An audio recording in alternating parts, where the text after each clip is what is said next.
at magbibigay din sila ng ilang mga katanungan, ilang mga kasagutan sa ating mga tanong maya-maya po lamang. Simulan na po ang ating ulat sa COVID-19 at uumpisahan po yan ni Architect John David Casile, ang Health Program Officer 2 para sa healthcare utilization rate. Architect, Sir Casile, good morning. Yan po. Magandang umaga, Ma'am Karen, at sa ating pong mga tagapakinig at tagapanood sa ating programa ngayong umaga. Po, ito po yung ulat ukol sa healthcare utilization rate as of July 24, 2022 po. No? Sa kabuuan, ang Reyong Bicol po, mga ospital po sa ating reyon ay nakapaglaan ng 906 COVID beds at 78 po dito ang nagamit na katumbas po ito ng 8.6 utilization rate. Ang ICU beds naman, nakapaglaan po ng 77 at 5 po dito ang nagamit, katumbas po ito ng 6.5 utilization rate at 110 mechanical ventilators po at 3 dito ang nagamit, katumbas ito ng 2.7 utilization rate. Ang susunod naman po ay ang healthcare utilization rate ng COVID-19 reference hospitals natin. Ang Bicol Medical Center po ay nakapaglaan ng 103 COVID beds. 10 po dito ang nagamit, katumbas ito ng 9.7 utilization rate. 18 ICU beds at isa po dito ang nagamit, katumbas ng 5.6 utilization at 38 mechanical ventilators at isa po dito ang nagamit, katumbas po ito ng 2.6 utilization rate. Sunod naman po ang Bicol Region General Hospital and Geriatric Medical Center na nakapaglaan po ng 62 COVID beds at 8 po dito ang nagamit, katumbas ito ng 12.9 utilization rate. Ay 3 ICU beds at isa po dito ang nagamit, katumbas ng 33.3 utilization at mechanical ventilators naman po, 3 yung nalaan nila at wala naman na italang paggamit dito. Sunod naman po ang Bicol Regional Hospital and Medical Center or formerly known as the Bicol Regional Training and Teaching Hospital. Nakapaglaan po ng 95 COVID beds at 20 po dito ang nagamit, katumbas ng 21.1 utilization rate. 20 ICU beds at 2 po dito ang nagamit, katumbas ng 10% utilization rate at 43 mechanical ventilators at 2 po dito ang nagamit, katumbas ng 4.7 utilization. Ang susunod naman po ang healthcare utilization rate ng mga probinsya sa Bicol Region, excluding po dito yung mga data na galing sa COVID reference hospitals natin at sa mga cities po na mga ng Bicol Region. Una po sa probinsya ng Albay na nakapaglaan ng 22 beds at wala pong naitalang paggamit dito. Wala din po naitalang paggamit sa kanilang ICU beds at mechanical ventilators. Sa probinsya po ng Camarines Norte ay nakapaglaan ng 117 beds at 19 po dito ang nagamit, katumbas po ito ng 16.2 utilization rate. Wala naman po naitalang paggamit sa kanilang ICU beds at mechanical ventilators. Sa probinsya po ng Camarines Sur, nakapaglaan po ng 21 beds at wala naman po naitalang paggamit nito. Ang sunod naman po ang probinsya po ng Catanduanes. Nakapaglaan po ng 64 beds at 2 po dito ang nagamit na katumbas po ito ng 3.1 utilization rate. Nakapaglaan din po sila ng 8 ICU beds at isa po dito ang nagamit, katumbas po ito ng 12.5 utilization rate at sa kanilang mechanical ventilators po naman po ay wala pong naitalang paggamit. Ang probinsya po ng Masbate ay nakapaglaan ng 8 beds at wala pong naitalang paggamit. Samantala po ang probinsya po ng Sorsogon ay nakapaglaan ng 39 beds at isa po dito ang nagamit, katumbas po ito ng 2.6 utilization rate. Susunod naman po ang healthcare utilization rate po ng mga lungsod sa Bicol Region. Unahin po natin ang Legazpi City na nakapaglaan po ng 42 beds. Apat po dito ang nagamit, katumbas po ito ng 9.5 utilization rate. Wala naman po naitalang paggamit sa kanilang ICU beds at mechanical ventilators. Ang Ligao City po ay nakapaglaan ng 42 beds at wala pong naitalang paggamit dito. Tabaco City, nakapaglaan po ng 38 beds at wala din pong naitalang paggamit. Iriga City, nakapaglaan po ng 56 beds at wala din po naitalang paggamit. Ang Naga City ay nakapaglaan po ng 92 COVID beds at wala din pong naitalang paggamit nito. Wala din po naitalang paggamit sa kanilang ICU beds at mechanical ventilators. Samantala, ang Masbate City po ay nakapaglaan ng 29 beds at isa po dito ang nagamit, katumbas po ito ng 3.4 utilization rate. Wala naman po naitalang paggamit sa kanilang ICU beds at mechanical ventilators. Ang lungsod po ng Sorsogon ay nakapaglaan ng 29 beds at isa po dito ang nagamit, katumbas po ito ng Ang lungsod po ng Sorsogon ay nakapaglaan po ng 76 beds at 13 po dito ang nagamit, so katumbas po ito ng 17.1 utilization rate. Wala naman pong naitalang paggamit sa kanilang ICU beds at mechanical ventilators. Yun lamang po sa healthcare utilization rate as of July 24, 2022. Maraming salamat po. Maraming salamat, Architect John David Casiles, sa inyong healthcare utilization report. Dako na po tayo mga kaugnayan sa pinakabagong COVID updates na ibibigay naman ni Ma'am Joanna Angela Prianes, ang kanilang Project Assistant 3 Information Officer ng DOH Bicol. Ma'am Jo, good morning! Good morning po, Ms. Karen, and good morning po sa lahat na nanonood at nakikinig po sa ating ulat sa COVID-19 Bicol. So ito po ang ating COVID-19 updates from July 17 to July 23, 2022. So for July 17 to July 23, 2022 ay mayroon po tayong naitala na 330 na bagong kaso ng COVID-19. Ang ating daily average cases na po ay 44.7. So tayo po ay nakapagtala ng 43.57 increase kumpara po sa previous week na July 10 to July 16, 2022. Mayroon din pong tatlo na new severe and critical at isa na verified death. Pumunta naman po tayo sa distribution ng mga bagong kaso ng COVID-19 from July 17 to July 23, 2022. So ito po, ang Albay ay mayroong 87 na bagong kaso ng COVID-19 kung saan 37 ay mula sa Legazpi City, 15 mula sa Daraga, 9 ay mula sa Ligao City, at 7 po mula sa Santo Domingo. May 4 din mula sa Tabaco City at 2 naman ang Bakakay, Kamalig, Ginobatan, Manito at Uwas. Sa mga munisipalidad naman ng Malilipot, Malinaw, Piudoran, Pulangi at Rapu-Rapu, mayroon po silang tig-isa na bagong kaso ng COVID-19. Samantalang ang Camarines Norte po ay may 3 bagong kaso ng COVID-19 na naitala, kung saan 2 ay mula sa Daet at isa po ay mula sa Binsods.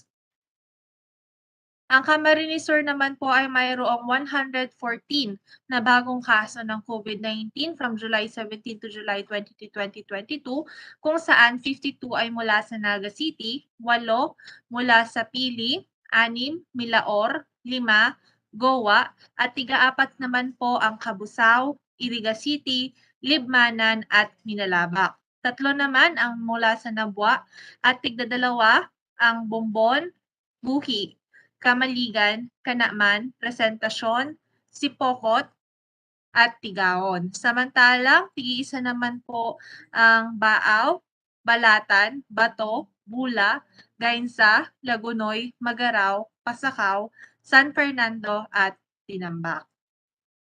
Dumako naman po tayo sa probinsya ng Catanduanes kung saan mayroon po silang 34 na bagong kaso ng COVID-19 kung saan 12 ay mula sa Virac, 10 mula sa San Andres, 7 mula sa Bato, 3 mula sa Baras at 2 mula sa Karamuran.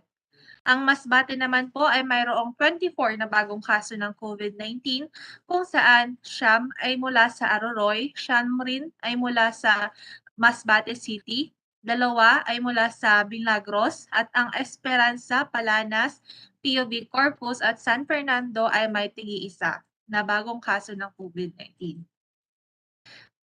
And lastly po, for the province of Sorsogon, mayroon pong 51 na bagong kaso kung saan 26 ay mula sa Sorsogon City, 5 mula sa Prieto Diaz, 4 mula sa Irusin, 3 mula sa Huban, tigdadalawa na bagong kaso ng COVID-19 ay mula sa Barcelona, Bulan, Bulusan at Kasiguran. Tig-isa naman po na kaso ay mula sa Castilla, Gubat, Magallanes, Matnog at Pilar. So overall, total po ng kaso na COVID-19 na itala from July 17 to July 23, 2022 ay 313. Ito na po ang cumulative number of cases. Ito po yung total na number ng COVID-19 cases na record mula nung una tayong nakapagtala ng 3 kaso noong March 27, 2020.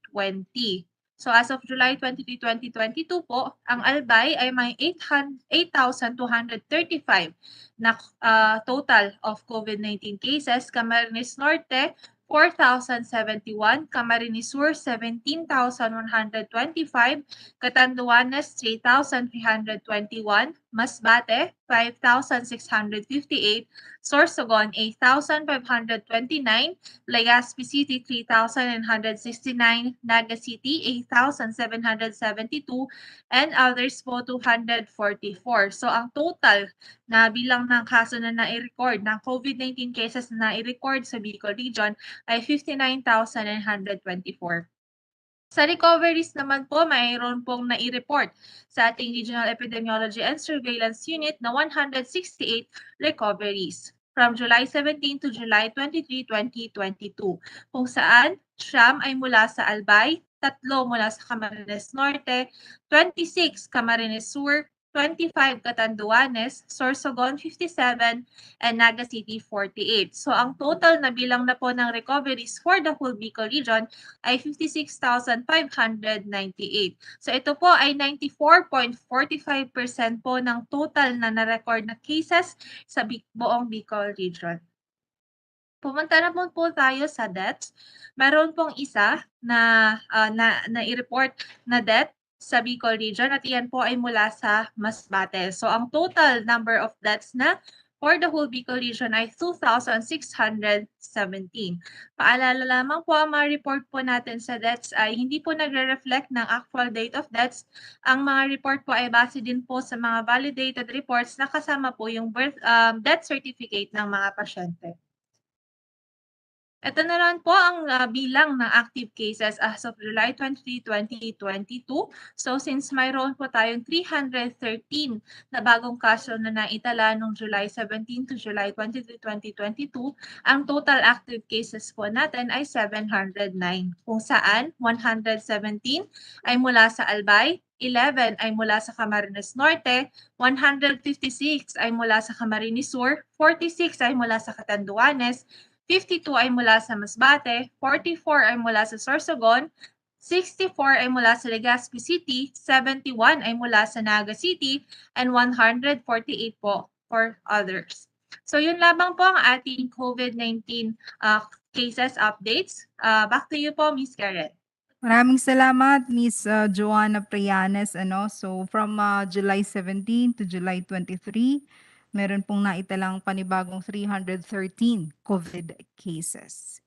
Alright, maraming salamat. Tuloy-tuloy tayo sa ating COVID-19 vaccination updates. Ibibigay po yan ni Miss Twinkle Lorilia, ang National Immunization Program Regional Nurse Coordinator.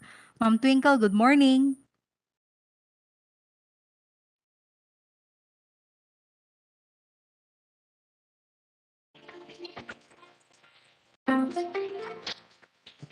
Yes.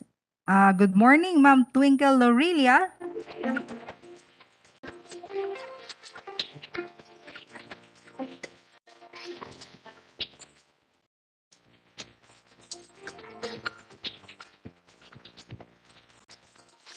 Okay, update ko muli mga kaugnayan. Naku, tumataas po ang ating COVID-19 cases with 44.7 daily average case. Base po yan sa recently reported po ni Miss Jo. Right now, meron tayong 709 active cases in the Bicol region.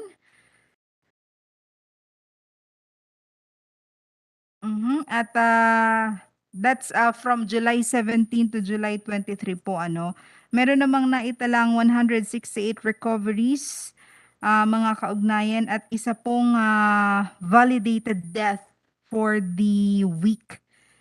So yan po ang nilalaman ng ating COVID report. Kanina lamang, meron na po tayong 59,924 cumulative cases. 56,598 recoveries. That's 94.45% of the overall recorded cases, no? And 2,617 deaths. 4.3% po yan ng kabuuang mga naitalang kaso. So 709 active cases. Nawa po ito po ay gumaling na at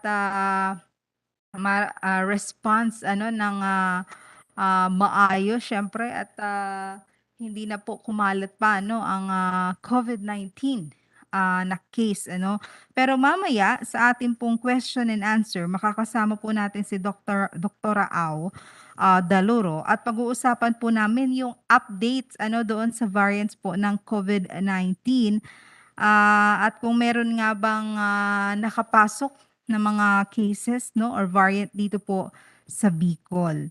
So let's try to see then kung malaman natin sino-sino itong mga 313 na tila tumataas ng bahagya na naman ng mga kaso dito po sa Bicol region.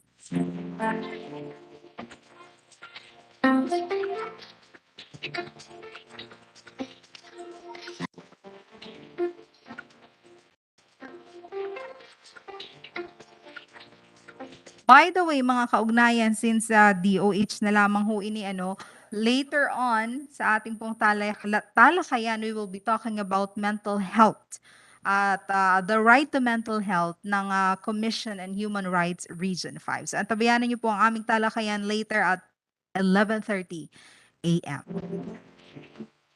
Alright, andyan na daw po at nagbabalik. Muli nating tawagin para sa COVID-19 vaccination updates, Ms. Twinkle P. Lorilla. Good morning, ma'am.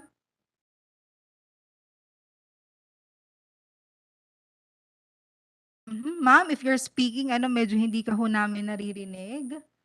Hello, ayan po ma'am, Okay. naririnig na po ba ako? Loud and clear, ma'am. Go ahead. Thank you very much po and good morning sa ating pong mga viewers and listeners ng Philippine Information Agency po. So today I'll be giving the COVID-19 vaccination updates as of July 25, 2022, 6 a.m. Next slide please. So as you can see po, yung ating target na for now, for the new administration, ang set target na po for Bicol region is 4,264,048 individuals that is need to be fully vaccinated po. This is based from the computation po ng central office, based from the overall 70% population ng Philippines. And ang share po dito ng Bicol region for that computation po is that this 4,264,048 individuals. Now, as of our status, as of today, the number of vaccinated who receive at least one dose of COVID-19 vaccine is 3,830,253, which accounts to 89.83%. And the total doses administered is 7,262,614, both for the first dose, second dose, and even booster doses. So our fully vaccinated coverage is 82.01% as of today. Next slide. So for the coverage, updated status na po ng coverage per province. For Albay, their target is 987 146, and the number of vaccinated is already 912,468. So they have 92.43% coverage rate. Kaya color green po siya. For Camarines Norte, we have 434,382 target, and they have vaccinated 350,158, which accounts to 80.61%. So nasa middle range pa po siya. For Kamsur, 1,428,625, and the number of vaccinated is 1,320,514. That is 92.43%. For Catanduanes, 187,975, and the number of vaccinated is 205,345. Halos nagsobra na sila, 109.24%. So Masbate also, 639,523, and 509, ang vaccinated na is 519,653. That is 81.26%. Now for Sorsogon, we have 586,397, and the number of vaccinated is 522,115, which is 89.04%. So all of the provinces have ranged in their coverage po from the yellow po. So wala na tayo nung below 75%. Next.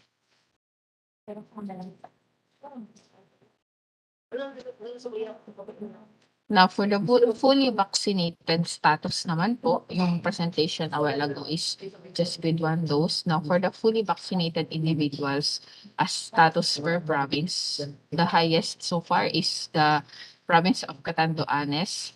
The target is 187,975, and they were able to account fully vaccinated individuals 198,226, 105.45%. For Sorsogon, we have 462,080 of the target, and they have fully vaccinated 371,773, which is 80.46%. For Camarines Sur, 1,203,440, and the fully vaccinated is 966,809, which is 80.34%. For Albay, 655,354, and the fully vaccinated is 515,090, which is 78.60%. Camarines Norte, 434,382 target, and their fully vaccinated is 317,002. That is 72.98%. And lastly, in the rank is Masbate with the target of 571,167, and fully vaccinated individuals with 392,443. That is 68.71%. So kailangan po talaga natin maghabol ng ating mga series po. Lalo na yung mga second missed doses, kasi yun po yung medyo nawala, so that we can increase our fully vaccinated coverage. Next slide. For the key cities, as you can see, the highest is Legazpi City with 113.77 fully vaccinated coverage.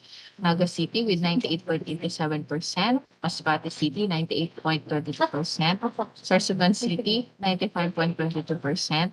Tabaco City, 93.74%. Iriga City, 92.79%. And Ligao with 84.04%. Next slide.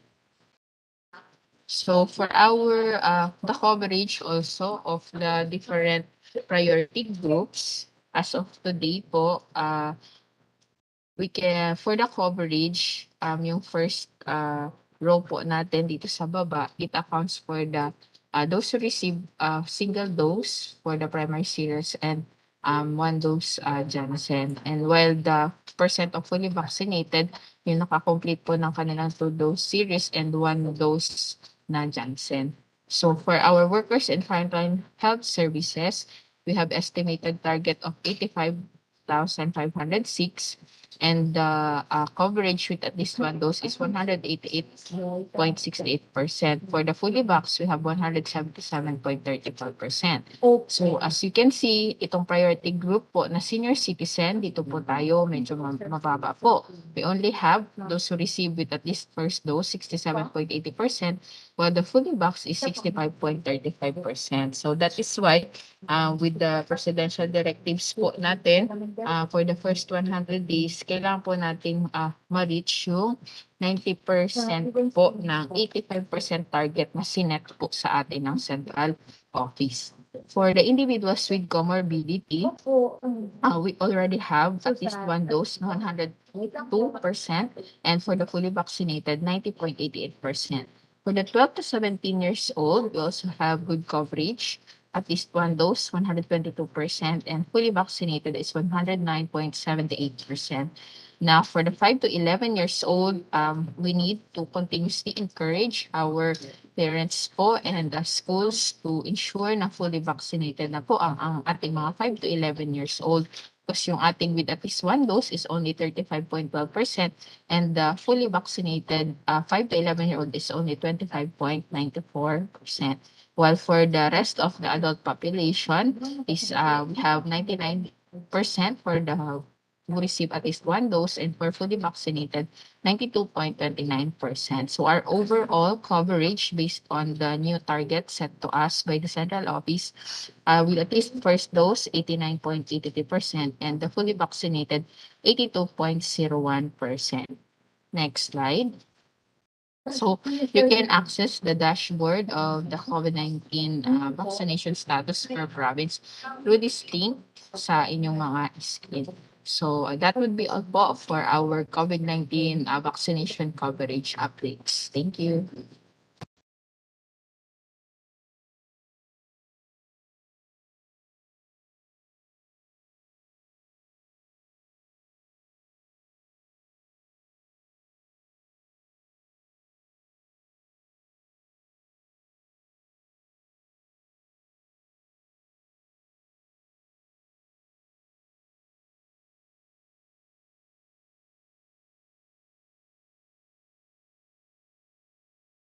Mhm.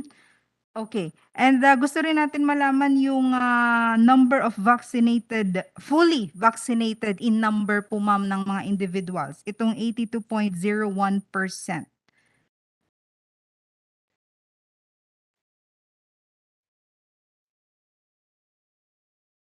Hello, ma'am. Medyo Yes, ma'am. nagkaroon po ata ng problem sa connection. Can you repeat the question po? Thank you. I said ma'am kung pwede niyo pong ibahagi muli sa amin yung exact na bilang po nitong 82.01% fully vaccinated individuals sa Bicol. I would like to seek the assistance po of ating IP unit or HP. You can go to the link so that we can read the absolute number po of the 82.01%. Kasi ma'am, on your last slide presentation, meron po doon total number, pero mukhang ito pong 89.83% na 3.8 million ay hindi po nagtugma dahil ang nakalagay po doon ay 3.3. So we're seeking the clarification lang po siguro ma'am. And under 82.01, merong 2,989,660 total individuals. So iyon po ba ma'am ang equivalent number po nitong ating fully vaccinated coverage rate? For a while, ma'am, I'm doing the manual validation as of now, and I'll check po for a while lang. Okay, sige ma'am Twinkle, we will get back to you later para lang po sa kaalaman kasi may mga nakikinig din po sa ating media dito. So alright, thank you so much Ma'am Twinkle Lorelia. Balikan na lang natin si Ma'am maya-maya. But for now, I think we will have a phone patch interview with Dr. Aurora Teresa Daluro, our regional epidemiologist mula po sa DOH Bicol. Syempre sa RESO under DOH Bicol CHD. And we will be getting some answers and clarifications din po mula sa ating mga katanungan. Basically, ito ay update on the variants no ng COVID-19. Kung meron pa ba na mga kasalukuyan din dito sa Bicol ano na naitala. At pag-usapan din itong tumaas na bilang ano ng 313 COVID cases. Sino-sino at ano ang nagiging sanhi no factors nitong mga pagtaas ng kaso po na ito. Okay, sige, we will just get in the line ano with Dr. Au. Please stay stuck mga kaugnayan. Kami rin po pala ay live via their Facebook page. You may go to DOH Bicol CHD. Like and follow mga kaugnayan ang kanilang Facebook page. Okay, I think si Dr. Au is already set dito po sa ating ulat. Dr. Au, magandang umaga. Magandang umaga. Maliwanag po ba yung ano? Yes, yes Doc, loud and clear naman po. Okay. Sige Doc, simulan po natin ang ating mga katanungan. Hingin lang ho natin ano ang updates po sa variants ng COVID-19. May na-detect na bang bagong variant sa Bicol aside from the 4 variants that were already detected previously? Hello po. Hello. Yes, Doc Au, naririnig niyo po ba Ma'am, ako? sabi po kasi nandito, teka, lalabas ako. Hello po. Yes, ma'am. Yes, Doc. Okay Yes. na po ba? Okay na po ba? Hello po. Yes po, Doc. We can hear you loud and clear po dito sa end namin. Hello po. Hello. Yes, Doc? Yes, okay na po ba? Yes, Doc. Loud and clear na po kayo. Kami po ba? Kami po, Doc. Kumusta po ang audio namin? Hello. Hello po. Mhm. Hello. Yes, Doc. Can you hear us po? Yes, hindi ko po narinig. Hello, good morning everyone. Mhm. Yes, Hello Doc. po. Good morning po. Sapi po kayo, teka. Bakit biglang naging sapi? Teka lang po, dito na ako sa labas. Okay, wait lang daw mga kaugnayan. Hahanap lang ng pwesto si Doktora. Okay, sige, siguro okay na. Doc Au, magandang umaga po muli. Ng umaga naman. Ano po yun? Hello? Clear na po ba ang ating audio, ang audio po namin? Yeah, medyo sapi lang po. Nandito na kasi ako sa labas ng venue, Mhm. ng hotel. Okay. Sige, maraming salamat, Okay. Doktora Au. Simulan na po natin ang ating tanungan. Hingin ko lang po ng updates kung may mga bago pong variants na Ay, naitala sorry. dito sa Bicol. Maingay. Teka lang po. Sapi po kayo? Sapi? Hello po. Hello, okay na po. Okay na? Sapi po, sapi. Kaya po ba kahit Shopee na ipagpatuloy ang ating line? We will call you in a different number, Doktora Au. We will call you in a different number po. Ma'am, hindi po kita.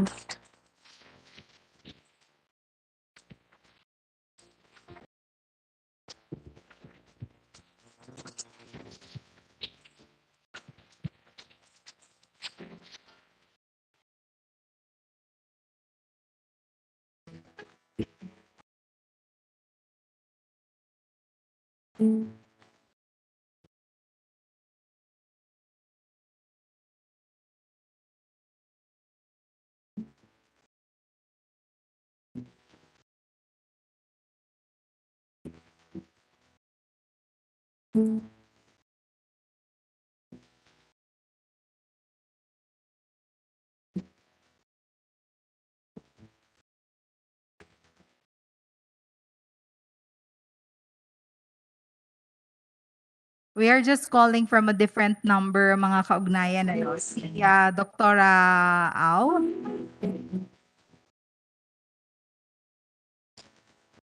Okay, dito na lang sa sarili kong cellphone.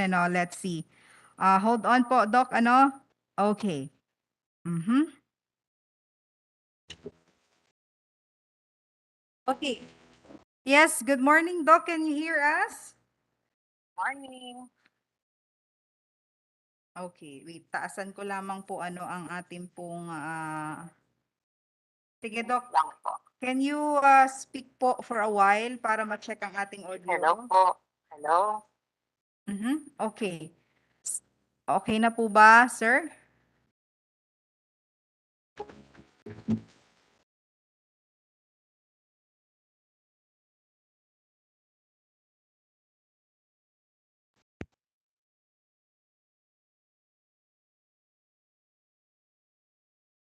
Alright. Naku, mga kaugnayan. Sige, sige, Doc.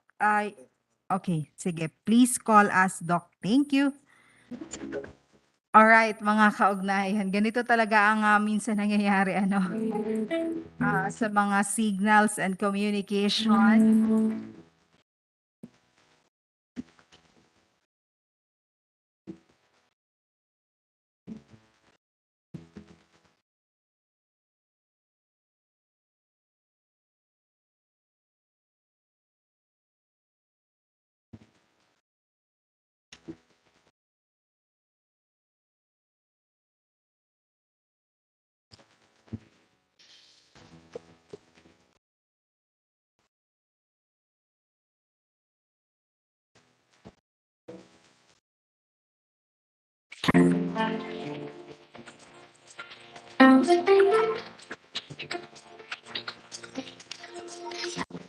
Alright, mga kaugnayan, please stay stuck. Ano, medyo tinatawagan lang po natin in a different number si Doc Au, or maybe she could call us ano on her end kasi nasa ibang lugar po ata si Doktora ngayon. Pero for us to get the information, please stay sa ating radio program habang nagkakaroon lang tayo ng inaayos lang ano itong mga technical matters, mga kaugnayan.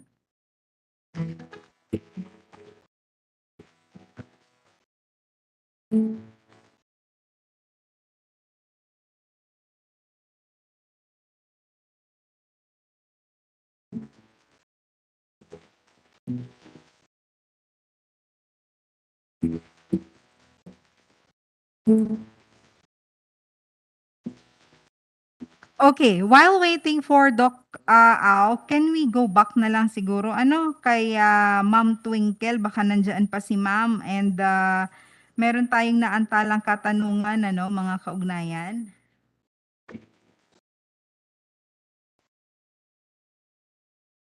Okay. Sige, mamaya na lang ho pala at need pang ibalik ang ating audio. So wait, we're just waiting mga kaugnayan ano to receive a call mula po kay Doktora Au.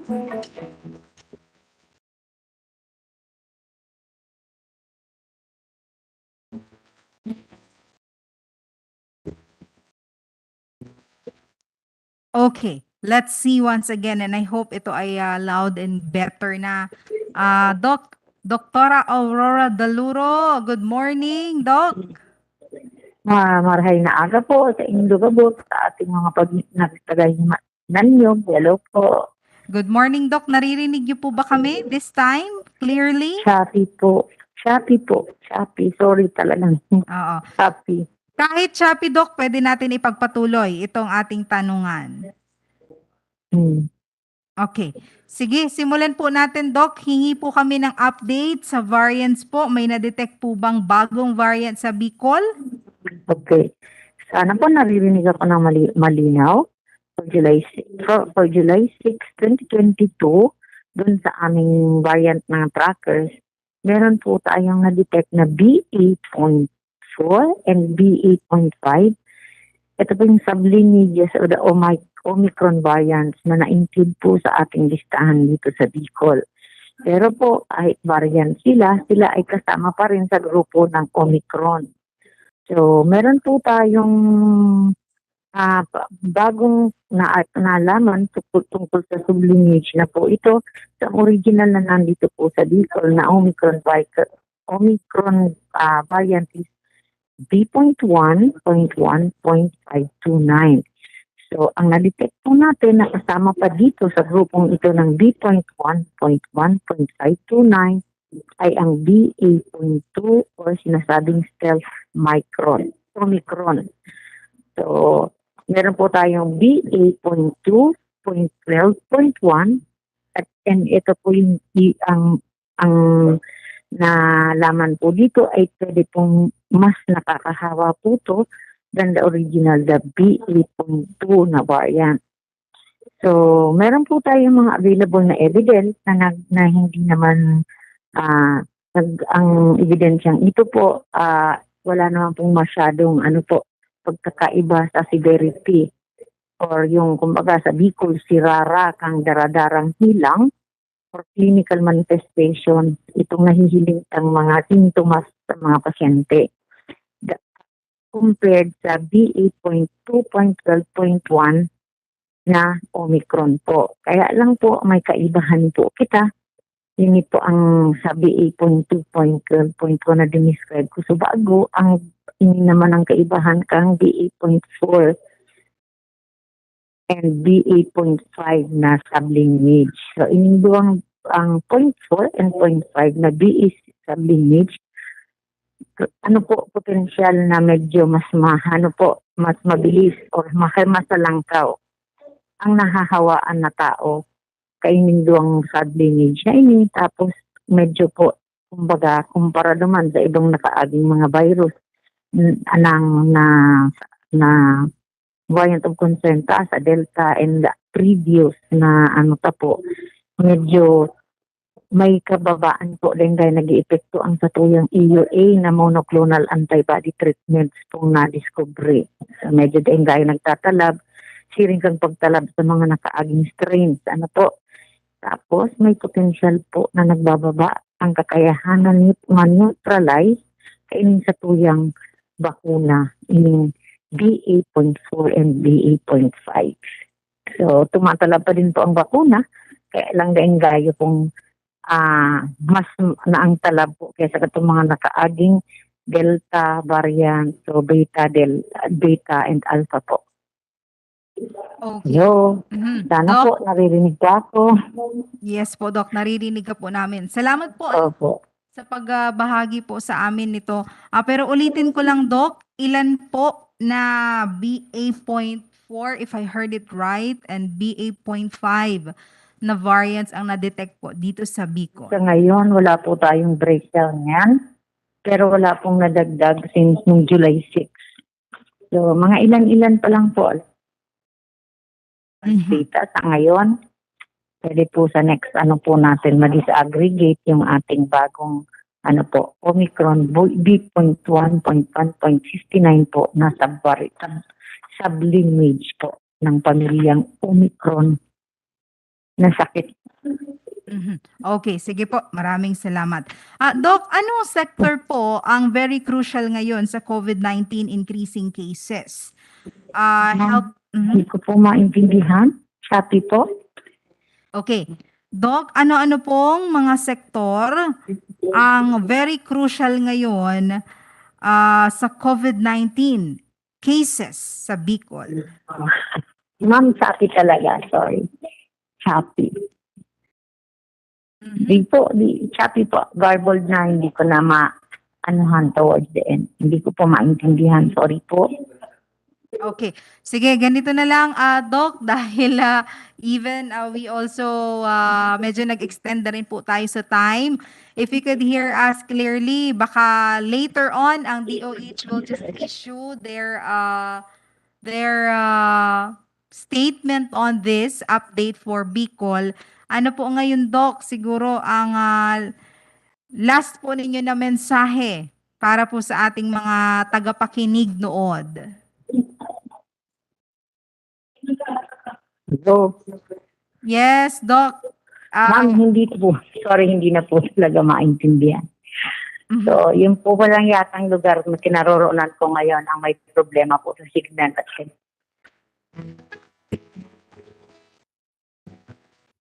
Okay, maraming salamat sa iyo, Doktora Aurora Daluro.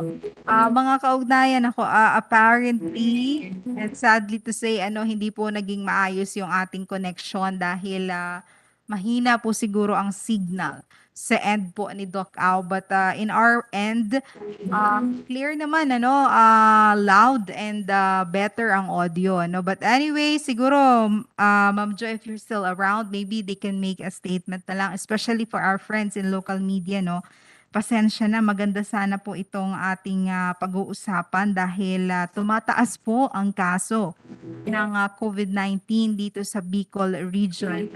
We don't know what contributes to that. Kaya sana po later on, siguro ang DOH Bicol will just issue a statement to update all Bicolanos regarding the COVID-19 cases here in the Bicol region. So maraming salamat. Lastly, Sir Nino, may padagdag lamang po si Ma'am Jo. Ang fully vaccinated daw po ay second dose, total number of individuals plus yung pabakuna po ng Janssen or Janssen vaccines. To get the number, later on, hihingiin natin. Okay, so kami po'y magbabalik makalipas lamang ang ilang paalala.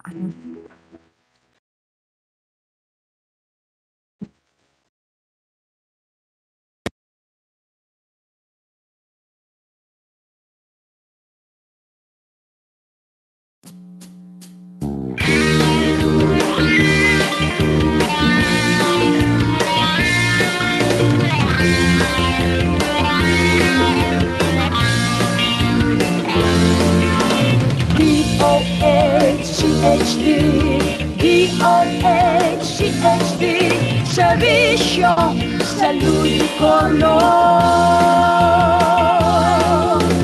Na ako, kita gabos, magtarabang, magkaigwang, maray na salud. DOH, may dekalagad na servisyo. Madaling dulog ko nagtatawag nagpapadabang. Mga programa nagkasama sinda sa serbisyo. Matawang solusyon ang mga kahilangan. DOHCHD, DOHCHD, Servisyo Salud Colon. Ika ako, kita gabos, magtarabang, magkaigwang, maray na salud. Buon sa inulan, ipangakisang kod na kita magdakula. Immunization, vaccination, sa tuig tinaon. Mag-ibo maagi, maiwasan ambisyon. Regular na check-up at kaibuhan. DOHCHD, DOHCHD, Servisyo Salud Colon. Ika ako, kita gabos, magtarabang, magkaigwang, maray na salud. Balanseng, magkaon, tamang katurog. Ehersisyo, magsumba, magpagbibi, magtimbang. Dapat kita magmano, magpartisipan. Ano man sa tindang relihiyon, katinda sa buhay.